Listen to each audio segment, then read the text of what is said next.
Chers téléspectateurs, je vous salue dans le nom précieux de notre Seigneur Jésus.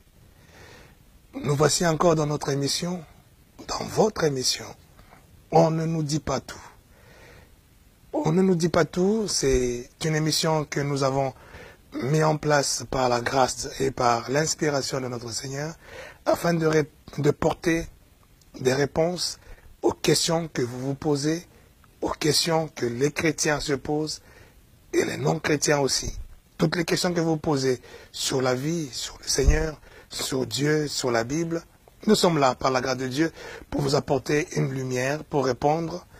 Et pour cela, chaque jour je ne suis pas seul, je suis celui qui est sur la sellette, mais je ne suis pas seul, je suis accompagné de ceux qui vont vous représenter et qui vont porter vos questions dont je ne suis pas encore au courant, je n'ai pas encore la connaissance de vos questions, mais je suis là pour répondre à toutes vos questions que vous transmettez par le biais des réseaux sociaux, Facebook, Méas Paris, ou sur Twitter, ou encore par le biais toujours de Facebook sur RS Ministry, qui est la page Facebook de mon ministère.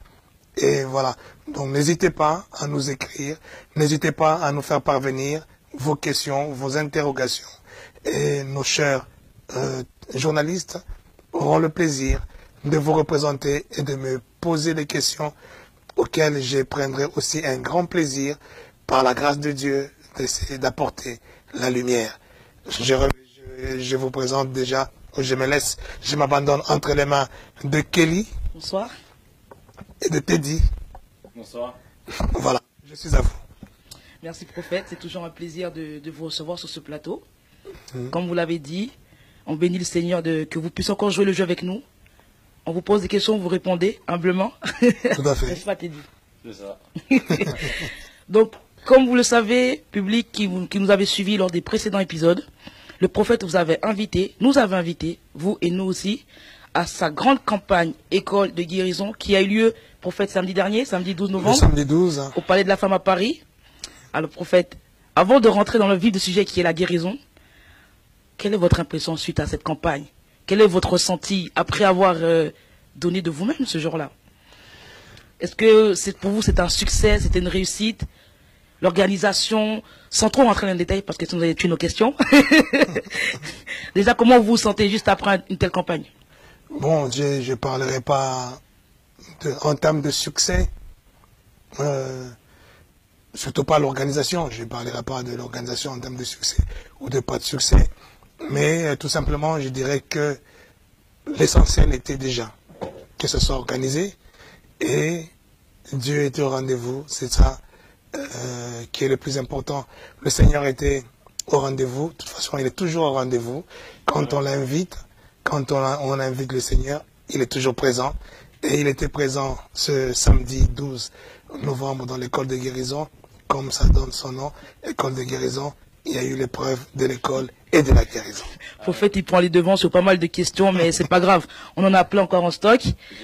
Donc, avant de rentrer dans les détails et de partager avec vous tout ce qui a été dit, tout ce qui a été prêché, tout ce que Dieu a fait ce samedi 12 novembre, on a une question théorique pour le prophète. Pourquoi cette campagne école de guérison? Comment cette idée vous est venue? Pourquoi maintenant? Vous êtes prophète depuis pas mal de temps. Pourquoi Paris, c'est maintenant? Bon, enfin, toute chose a un début. Et là, l'inspiration était déjà là. Dieu avait déjà mis dans mon cœur ce programme. Bon, et là, les moyens s'y sont prêtés, que ce soit les moyens financiers, parce que pour organiser un tel programme, ça demande des finances. Bon, tout ça, les moyens ont été là. La recommandation, l'inspiration était déjà là.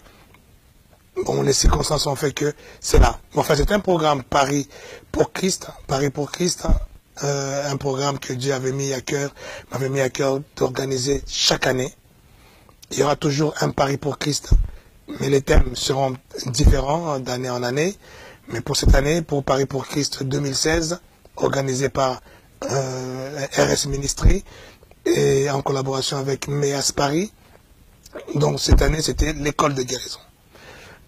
Bon, Ça, c'est le pourquoi du Paris pour Christ. Chaque année, il y en aura. École de guérison, pourquoi école de guérison? C'est suite à une grande vision.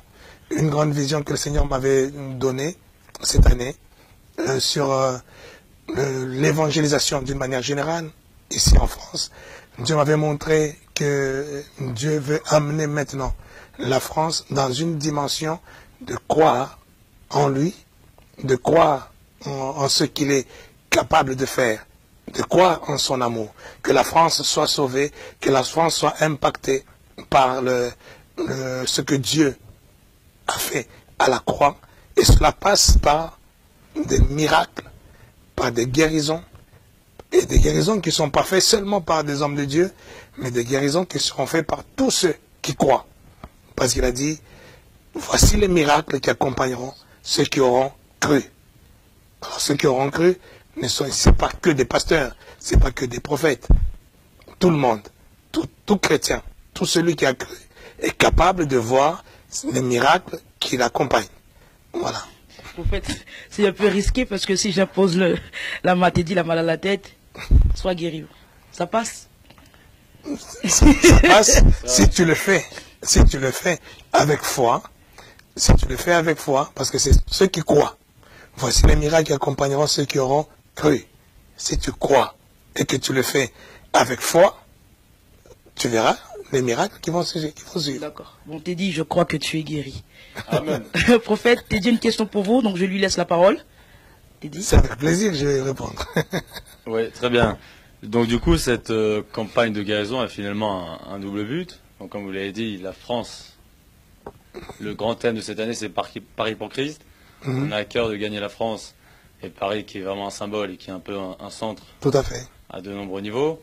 Donc cette campagne avait un rôle d'évangélisation. Exactement. Premièrement. Donc, de toute façon, tout ce qu'on fait en tant que serviteur de Dieu doit avoir toujours une connotation d'évangélisation. Parce que c'est ça la mission que le Seigneur nous a laissée. Allez, faites de toutes les nations des disciples. Avant que les gens deviennent disciples, il faut d'abord les gagner. Bien sûr. Après les avoir gagnés, c'est là maintenant qu'on leur apporte un enseignement, une formation, on leur apporte quelque chose qui les rend disciples. Et une fois qu'ils sont disciples, ils vont un peu plus loin. Voilà. Non, mais tout acte ou tout ce que nous faisons, il y a une part d'évangélisation dans ce que nous faisons. Et là, Paris pour Christ, c'est d'abord une action évangélique. Oui. Et ça, c'est une bonne question. Paris, c'est le centre. Paris, c'est la capitale, c'est le cœur de la France. Mais, justement, il y aura un deuxième programme qui se fera aussi une fois par an. Et ça sera la France pour Christ. Et ça, à ce moment-là, ce programme-là ne sera pas à Paris. Ça sera dans une des grandes villes de la France où nous organiserons le même programme, mais dans une des grandes villes de la France. D'accord. Donc vous avez de grandes ambitions pour la France. Tout à fait. Et vous avez foi que Dieu va faire. C'est même pas qu'il va faire. Il a déjà fait. Nous sommes là tout simplement pour mettre à la lumière ce que Dieu a déjà fait pour la France. Là, vous rentrez dans les secrets, dans les révélations. C'est vrai que c'est un point très, très lumineux et assez complexe de la parole à comprendre, que finalement tout a déjà été... Tout a déjà été fait. C'est ça la base même de la foi chrétienne. La base de la foi chrétienne, c'est nous ne croyons pas sur quelque chose qui n'est pas fait. Nous ne croyons pas sur quelque chose qui est à faire. Nous croyons sur quelque chose qui est déjà accompli. C'est ça la base de notre foi chrétienne, qui est différente de la foi de ceux qui étaient avant Jésus-Christ, de la foi des anciens, comme dit Hébreux chapitre 11, au verset de tout le chapitre 11, qui nous parle de la foi. Il parle de la foi des anciens, des anciens pour l'avoir obtenu, pour l'avoir possédé, donc pour avoir possédé la foi, cette foi qui est une ferme assurance aux choses qu'on espère, une démonstration de celles qu'on ne voit pas. Il dit les anciens pour l'avoir obtenu et l'avoir possédé, ils ont obtenu un bon témoignage de leur foi. Mais nous, maintenant Paul dit en Hébreux chapitre 12, en ce qui nous concerne nous maintenant, nous avons les yeux fixés sur Christ. Donc, fixé sur Christ, ça dit c'est Christ pour nous, ce n'est plus de l'avenir. Pour eux, Christ, c'était une prophétie, c'était une espérance, c'était de l'avenir, oui. Et qu'ils n'ont même pas vu. Mais nous, pour Christ, Christ pour nous, ce n'est pas une espérance, ce n'est pas de l'avenir. Pour nous, Christ, c'est déjà du vécu, c'est déjà de l'accompli. Et nous n'avons tout simplement qu'à fixer nos yeux sur Christ, et en Christ, nous avons tout. Finalement, vous êtes en train d'avancer sur ma question qui était d'avoir le premier enjeu, c'était l'évangélisation, et ensuite c'était un enjeu, j'ai envie de dire didactique, d'enseignement, à savoir sur la guérison. Et là, du coup, vous êtes en train de nous dire que finalement, la guérison est en Christ. Oui, ça me permet de répondre aussi pour répondre pourquoi école. On a dit école de guérison. Pourquoi école? Donc tu as dit que ça a un enjeu aussi didactique. C'est ça. Donc l'école, c'est justement quelque chose qui nous amène à tirer des enseignements, à avoir des enseignements. Et donc pourquoi des enseignements sur la guérison? Parce que la Bible nous informe que la guérison est une volonté de Dieu. C'est une volonté de Dieu. Quand même la Bible nous dit que ne savez-vous pas que vous êtes le temple du Saint-Esprit. Donc notre corps là, ne nous appartient plus.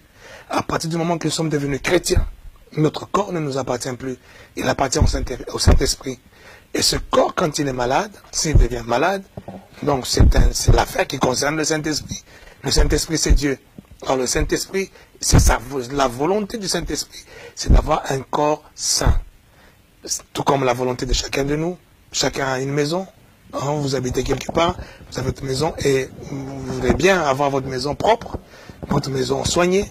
Vous ne serez pas content d'avoir une maison, vous rentrez, c'est plein d'araignées, des toiles d'araignées partout, il y a des brigands, des voleurs, il y a tout dans... Non, vous ne serez pas content.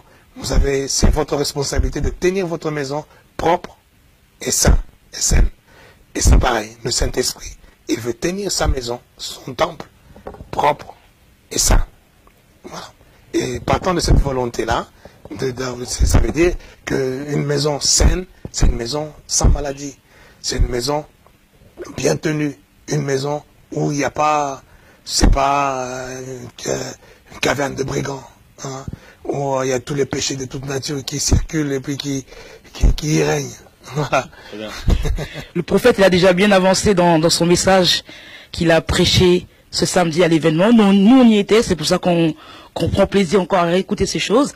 Merci en plus pour nous faire profiter de ces paroles. Prophète, on veut aussi faire profiter ceux qui n'étaient pas là, ceux qui nous regardent derrière leur écran.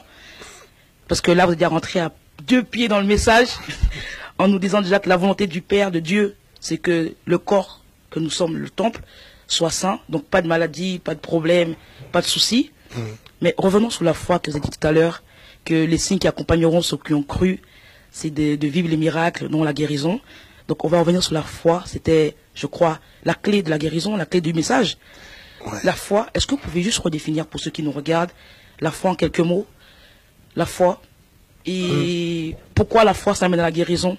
Ce qu'on verra tout à l'heure aussi avec Teddy, que nous avons un peu lu la Bible aussi, que c'est pas que la foi qui guérit, qu'il y a eu aussi d'autres personnes dans la Bible qui ont été guéries, mais sans la foi.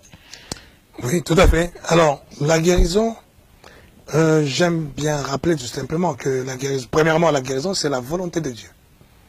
Parce que ce temple ne nous appartient plus, il appartient à Dieu. Mais il y a des gens pour qui leur corps n'appartient pas encore à Dieu. Alors, leur corps est encore le temple de tout et de rien. C'est parce qu'ils ne sont pas encore tout simplement chrétiens. Ils n'ont pas encore invité le Seigneur Jésus à venir habiter en eux. C'est ça la démarche pour devenir chrétien. C'est accepter Jésus comme Seigneur et Sauveur de ta vie. Et là, il dit, toutes choses en toi, toutes choses anciennes sont passées, tu deviens une nouvelle créature, née de nouveau. Automatiquement, c'est le Saint-Esprit qui vient habiter en toi, ton corps ne t'appartient plus, il appartient au Seigneur. Alors pour ceux qui n'ont pas encore reçu Jésus comme Seigneur et Sauveur, on ne peut pas dire que le Seigneur veut faire le ménage dans sa maison, parce que ce n'est pas encore sa maison. Parce qu'il ne vit pas encore, il n'a pas encore été invité à vivre dans le corps de cela. Et pour cela, ils peuvent maintenant être guéris, tout simplement parce qu'ils émettent le besoin d'être guéris, ou ils ont la douleur de la maladie ou de toutes ces choses qui les tracassent. Et par la compassion du Père, par la compassion du Seigneur, le Seigneur lui-même peut accorder la guérison par l'onction au travers de ses serviteurs, au travers même des frères et sœurs qui, eux, croient justement par rapport à ce que le Seigneur leur a donné comme pouvoir. Il a dit, il vous imposerait les mains aux malades et ils seront guéris. Donc quand toi, frère, tu crois que Dieu t'a donné ce pouvoir, cette capacité, et que tu as la compassion devant quelqu'un qui est dans le besoin et qui le demande, qui ne demande que ça, ce pouvoir, tu peux l'exercer.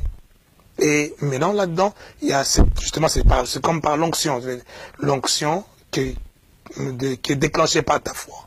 Là, ce n'est plus la foi de la personne, mais là, c'est la foi de celui qui exerce le ministère, celui qui exerce le service de guérison. Tu crois que tu as reçu le pouvoir, et là, tu vas déclencher la guérison chez la personne. Et ça, c'est la souveraineté totale de Dieu. Donc, Dieu, pour mieux comprendre, bibliquement parlant, on voit par exemple l'histoire d'un homme qui était malade depuis 38 ans.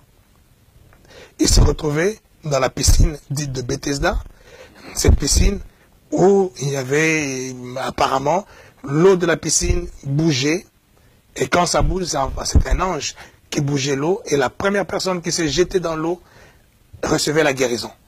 Alors il y avait beaucoup de malades tout autour de la piscine, tout le monde scrutait la surface de l'eau. Dès que ça bouge, les gens se jettent. Alors cet homme-là était il était malade depuis 38 ans, mais depuis combien de temps il était au bord de la piscine, c'est pas très précisé, mais ça faisait longtemps qu'il était au bord de la piscine, et il était paralysé.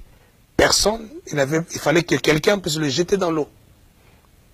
Et le fait qu'il n'y avait personne de permanent, que dès que l'eau ça bouge, on le jette dans l'eau, et ce qui fait qu'il était resté longtemps au bord de la piscine sans guérison.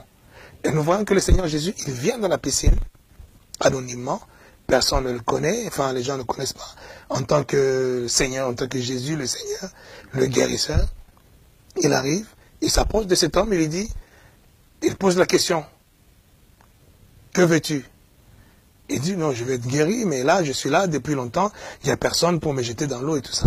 Il dit, ben écoute, prends ton lit et marche. Donc cette personne-là a reçu une grâce, c'est une femme, il n'a rien demandé. Il n'a pas dit au Seigneur qu'il ne connaissait même pas le Seigneur.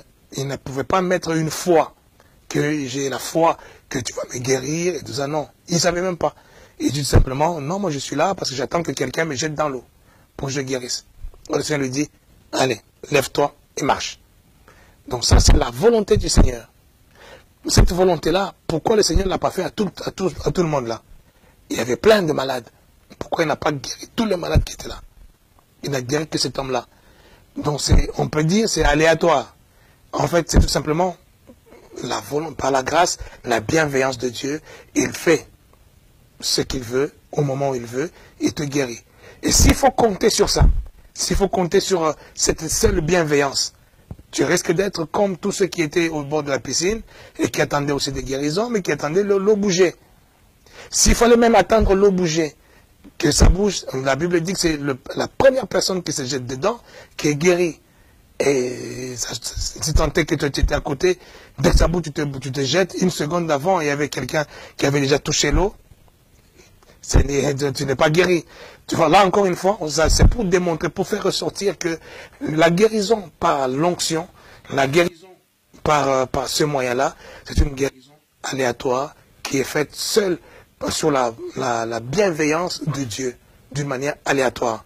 Mais Dieu, parce que Dieu a voulu donner une autre option pour la guérison, cette option-là qui ne dépend plus de la volonté de Dieu, mais une option qui dépend de toi, qui dépend de ta foi. Et là, à tous les coups, ça doit marcher. C'est cette option-là qu'on parle de la foi. À chaque fois que quelqu'un, il y a une femme qui avait une perte de sang, qui était malade depuis 12 ans, elle a fait tous les médecins, nous dit la Bible, elle a fait tous les médecins pour trouver la solution, elle n'a jamais trouvé de guérison.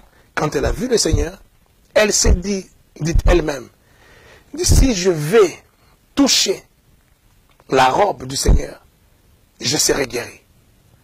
Elle-même, elle s'est motivée. Enfin, c'est pas une motivation comme ça, je me motive, comme un boxeur qui veut se motiver.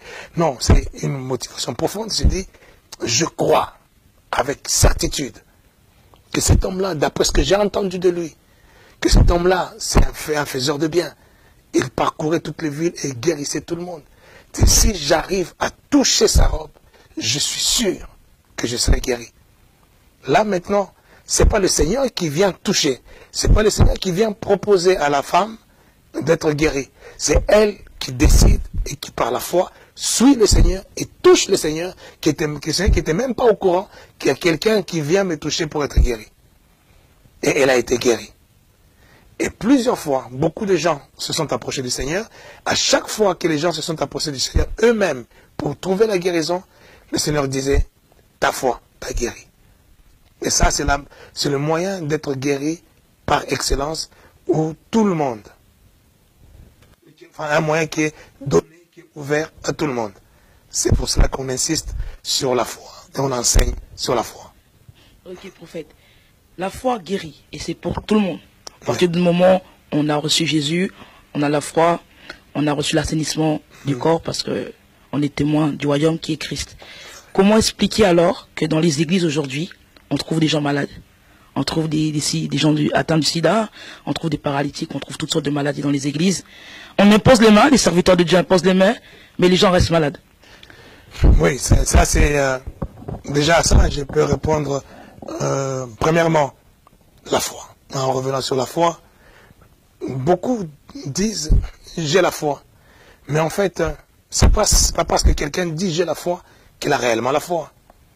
Mais on voit quelqu'un qui a la foi au travers de ses actes. Ou ce que j'aime bien dire, c'est que tout le monde, nous agissons selon ce qu'on croit.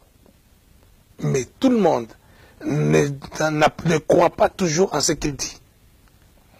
Alors, cette femme-là, elle pouvait dire à tout le monde, j'ai la foi, j'ai la foi, j'ai la foi. Mais si elle reste dans sa maison, j'ai la foi, je serai guérie, mais elle ne serait toujours pas guérie. Mais elle a agi en fonction de ce qu'elle croyait. Le fait de venir, de risquer, se faufiler au milieu des hommes, ce qui était déjà risqué en son temps, et pour venir toucher la robe du Seigneur, c'est ce qui prouve qu'elle avait la foi. C'est ce que est en train de dire l'apôtre Jacques, dans Jacques chapitre 5, qui est en train de dire, montre-moi ta foi. Si tu l'as, montre-la moi.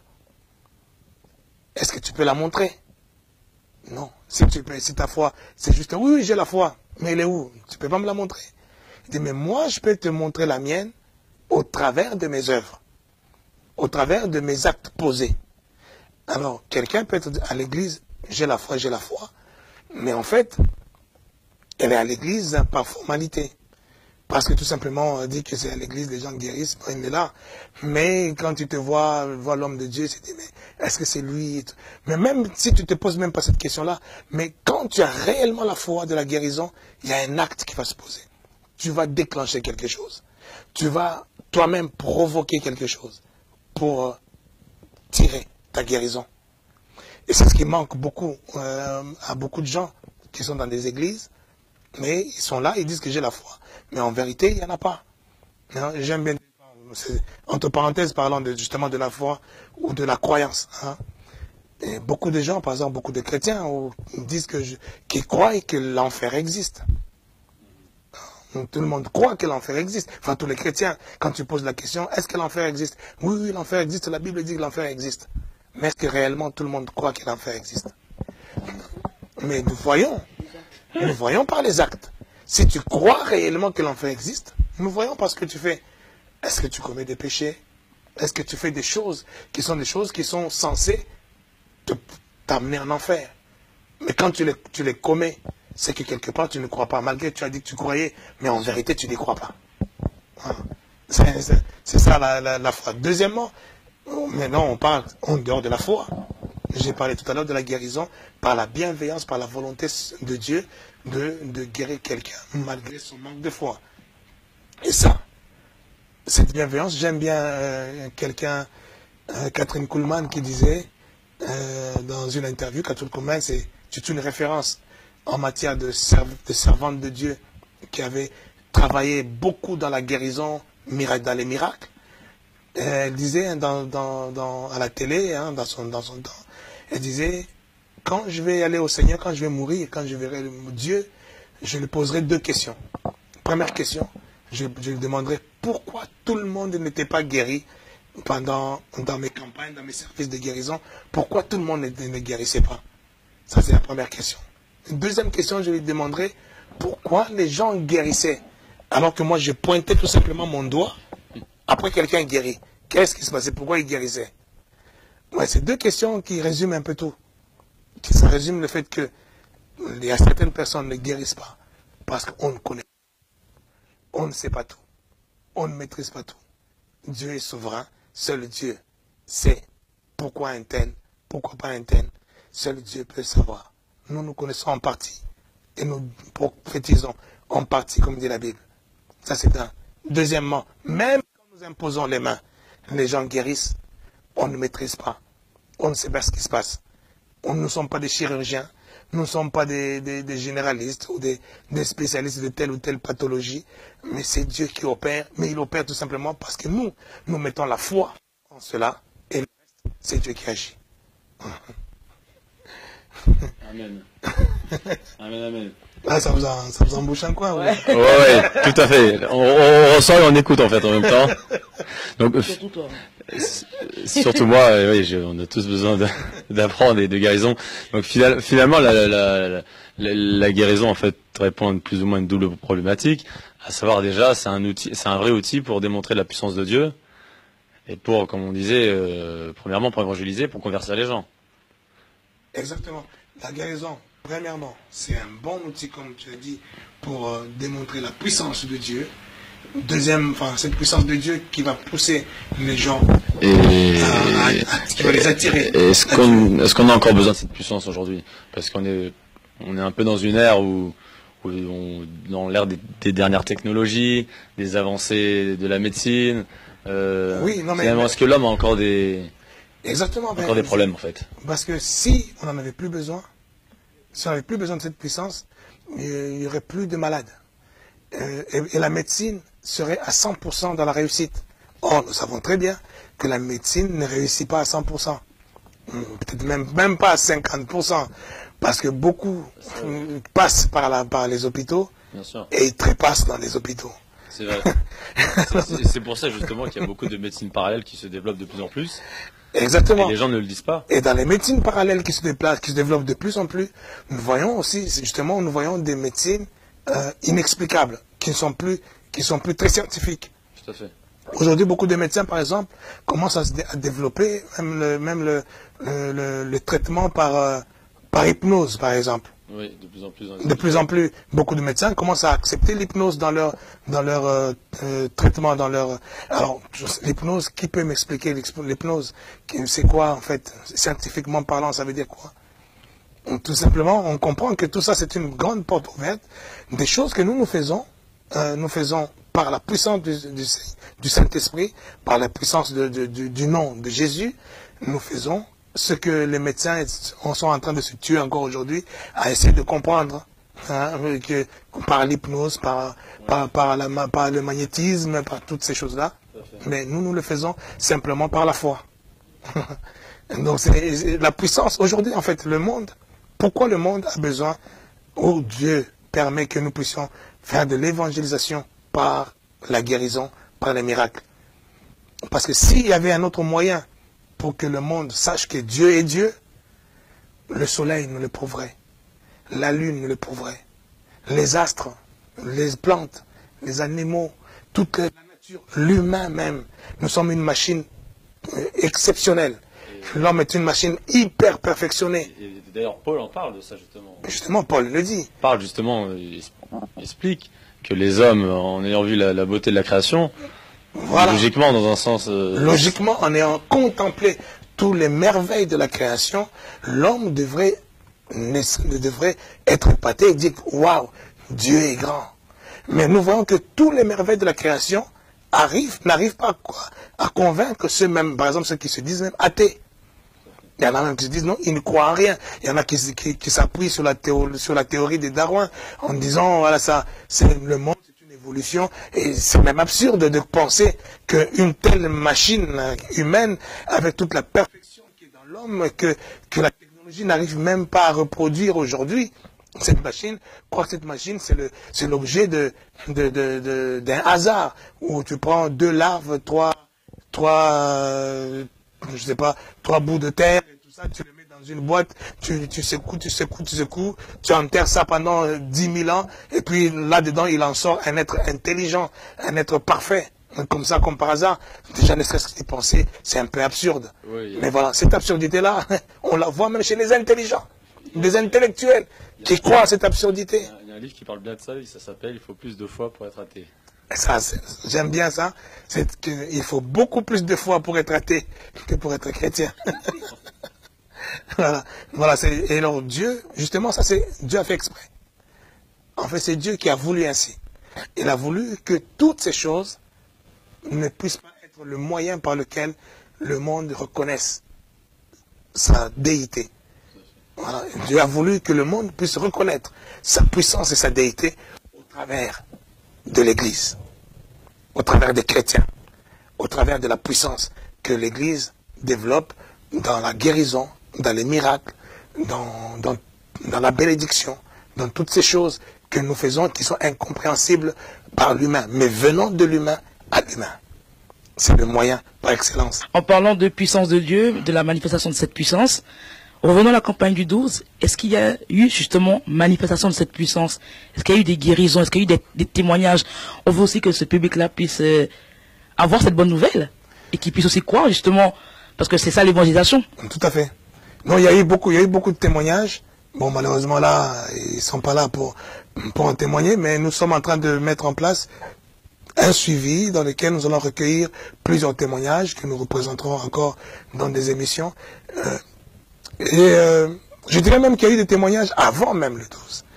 Dans la préparation même du 12, Dieu a permis que beaucoup de personnes puissent me contacter pour leurs pathologies, pour leurs problèmes, par téléphone. Et beaucoup ont eu des guérisons même avant le 12. Beaucoup m'ont des gens de très loin, de la Martinique, de la Guadeloupe, de la province ici en France, dans le sud de Paris. Des gens m'ont appelé de partout et des gens ont eu leur guérison par téléphone déjà. Et le 12, c'était une continuité. Et nous verrons prochainement, pour les témoignages qu'on a déjà recueillis jusque-là, nous allons montrer tous ces témoignages-là. Il faut quand même applaudir, tu dis, hein. Il y a eu des miracles. Gloire à Dieu. On était là pour les voir et on en témoigne également. Voilà, vous étiez là. Petite question pour finir, qui n'est pas la moindre. Donc on a parlé de les différents moyens pour guérir, soit l'onction et la foi. Et c'est vrai qu'on voit qu'il y a beaucoup de chrétiens encore qui sont malades. Donc ça soulève la question suivante. Comment faire pour grandir justement dans la foi? Comment avoir la foi finalement? Oui, une très bonne question. La foi, comme dit la Bible, la foi vient de ce qu'on entend. Ce qu'on entend de la parole de Christ. Ça veut dire que la foi, ce n'est pas quelque chose d'absurde ou quelque chose de... On est là, Dieu, donne-moi la foi. Boum, du coup, tu as la foi, hein, et tout se passe bien. La foi, c'est une confiance. C'est mettre confiance en Dieu et en sa parole, en ce qu'il a dit. Faire confiance. Et cette foi que nous avons, elle est beaucoup plus excellente parce que justement, on met confiance pas que Dieu a promis, pas que Dieu va faire. On met confiance en sa parole qui nous dit, en la vérité, qui nous dit que la chose est déjà faite. Par exemple, la parole nous dit que par ses meurtrissures, nous avons été guéris. Par les meurtrissures de Jésus, nous avons reçu la guérison. C'est du passé. Il dit que c'est au passé, il y a près de 2000 ans maintenant, sur la croix, il a été meurtri dans sa chair pour que nous tous, nous puissions recevoir la guérison. Maintenant, nous, qu'est-ce que nous avons à faire? C'est de fixer nos yeux sur Christ, sur Jésus, sur ces meurtrissures pour revendiquer et dire, nous avons déjà reçu la guérison. Maintenant, cette guérison-là, je la revendique dans mon corps. C'est ça, la foi. Mais si tu n'es pas au courant que par ces meurtrissures, nous avons été guéris, tu vas mettre la foi en quoi? Tu vas mettre la foi en quelque chose d'absurde. Et mettre la foi dans quelque chose d'absurde, ça ne marchera pas. Donc toi, tu vas croire que je suis en train de mettre ma foi dans quelque chose, mais en fait, c'est Dieu dans sa souveraineté même qui peut même donner la réponse. Alors que ta foi n'était pas vraiment une foi, parce que la foi, c'est la foi dans la vérité, pas la foi dans l'absurde. Et cette vérité, il faut la connaître. Pour la connaître, il faut qu'on te l'informe, il faut qu'on te l'enseigne, il faut qu'on te le dise. Que, et te dit, je t'informe, que tu as ton arrière-grand-père, quand il était décédé, il te connaissait, tu étais encore bébé. Il avait déjà prévu que non, ce bébé-là, de mon fils ou de mon petit-fils, je lui laisse un château qui est quelque part. Mais personne ne savait. Mais lui, il avait déjà écrit quelque part. Mais aujourd'hui, on vient t'informer. Tu sais, tout le monde ne le savait pas. On a retrouvé dans les archives. Ton arrière-grand-père t'avait laissé un château à Saint-Nazaire. Alors là, quand tu entends ça, non seulement tu es dans la joie, mais tu sais très bien que maintenant ce château-là m'appartient. Je n'ai pas besoin de les supplier mon père, mon grand-père, pour avoir ce château-là, parce qu'il m'appartient. C'est déjà de l'écrit, c'est acté. Toi maintenant, c'est la connaissance de l'existence de ce château. Et puis pour aller maintenant récupérer ton bien. C'est cette connaissance que nous cherchons dans la Bible, quand nous lisons la Bible, quand nous suivons les enseignements, les prédications, et vient nous informer de ce que Dieu nous a déjà donné en Jésus-Christ. C'est pour ça que tu verras dans la Bible plusieurs passages dans le Nouveau Testament dit en lui, en Jésus, en Christ, en Jésus-Christ. Tous ces passages nous informent sur les choses qui nous appartiennent et dans lesquelles nous pouvons placer notre foi. Voilà. Amen. Nous sommes arrivés à la fin. On nous fait signer en régie que le temps est imparti. Prophète, merci. Juste avant de vous laisser la parole pour une petite prière de clôture et aussi amener ceux qui nous regardent à l'acceptation, j'ai encore dire merci au public qui nous regarde. Comme on l'avait entendu, t'es dit hérité d'un château. C'est ça la bonne nouvelle. Non, je rigole. La bonne nouvelle, c'est Jésus. Et cette bonne nouvelle, c'est Jésus. Et nous venons à chaque fois vous le présenter sur ce plateau. Prophète, merci à vous encore d'être avec nous, de répondre encore à nos questions de jour de jeu. C'est moi qui vous remercie. Une petite prière de fin et puis une petite parole pour que les gens puissent accepter le Seigneur. Peut-être qu'il y en a qui ne savent pas comment accepter le Seigneur, se demandent comment faire. Est-ce qu'il y a une technique, est-ce qu'il y a une démarche particulière à faire pour accepter le Seigneur comme Seigneur, Jésus comme Seigneur et Sauveur? Très bien. On ne peut pas finir cette émission. On ne nous dit pas tout sans faire cet appel. Cet appel, c'est simple. Si tu veux aujourd'hui bénéficier de toute la bénédiction que Dieu nous a donnée en lui, en Jésus-Christ, il te suffit simplement de croire que Christ, il est le Dieu qui s'est fait chair et qui est venu ici sur la terre incarné dans un homme pour venir nous racheter de tous nos péchés, de toutes nos malédictions, de toutes ces choses qui étaient sur nous comme des condamnations, et afin que nous puissions maintenant hériter de ce que le Père a préparé pour ceux qui sont ses enfants. Tout simplement, il n'y a pas d'effort à faire, il n'y a pas d'exercice à faire, et répète simplement après moi cette prière que nous allons faire ensemble. Dis avec moi, Seigneur Jésus, je te reçois dans mon cœur comme mon Seigneur et mon Sauveur. Je crois que tu es mort à la croix pour moi, pour me sauver. Et je crois que tu es ressuscité pour faire de moi ton enfant, pour faire de moi l'enfant du Père. Ainsi je crois que toutes choses anciennes sont passées, je deviens une nouvelle créature. Et ton Esprit Saint vient maintenant en moi. Rentre maintenant en moi. Et fais de moi le Fils. Merci Seigneur de tous mes péchés que je te prie de pardonner. Et je te dis merci parce que je crois que tu m'as pardonné. Au nom de Jésus, je proclame que je deviens fils ou fille du Père. Amen. Voilà, là tu es déjà, je te reçois, toi qui viens de faire cette prière avec moi, je te reçois avec joie et c'est déjà la fête dans mon cœur, la fête est là dans le ciel, parce que nous avons maintenant un frère ou une sœur qui vient d'intégrer le royaume de notre Seigneur Jésus. Que Dieu te bénisse abondamment. Amen. Amen, amen. Merci prophète. Nous sommes à la fin. On vous dit à bientôt sur ce même plateau de On nous dit pas tout. Alors restez connectés, laissez vos commentaires, vos impressions, vos avis sur la page Facebook On ne nous dit pas tout, sur la page Facebook du prophète RS Ministry, sur YouTube. Suivez cette émission aussi sur Casarema et sur la chaîne H-Live Freebox 436. À bientôt.